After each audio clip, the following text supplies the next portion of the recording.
Welcome back. Today we have just a short video where we're going to derive the formula for the arc length of an arbitrary curve.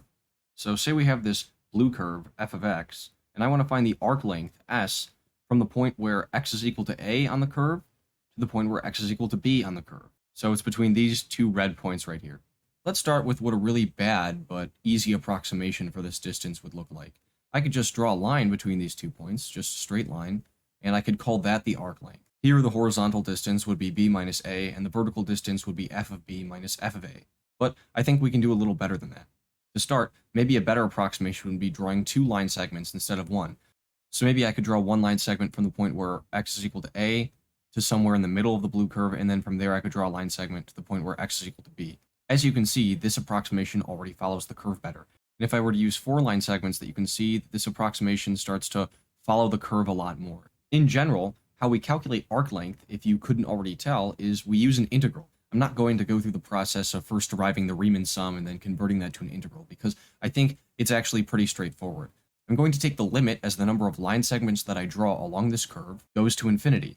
And the way I make more of those line segments is I'm going to split up this distance between a and b into equally sized sections.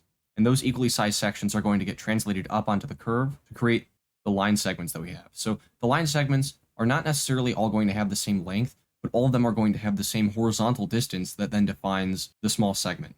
So what happens when we continue this process and we take the limit as the number of segments goes to infinity is that we zoom into our curve so much so that it eventually just looks like a straight line. And our line segments are arbitrarily small, and so we can call their lengths ds. And ds, this very small line segment, is going to have a horizontal distance of dx and a vertical distance of dy.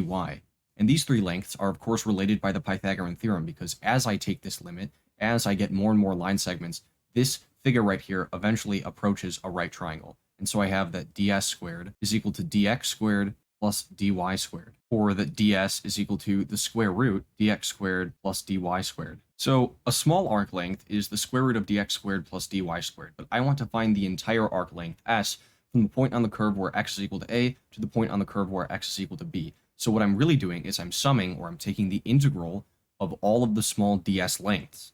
So s is equal to the integral from x is equal to a to x is equal to b of each ds, which is the integral from a to b, the square root dx squared plus dy squared. So we don't really know how to take an integral like this, but we can simplify the integrand.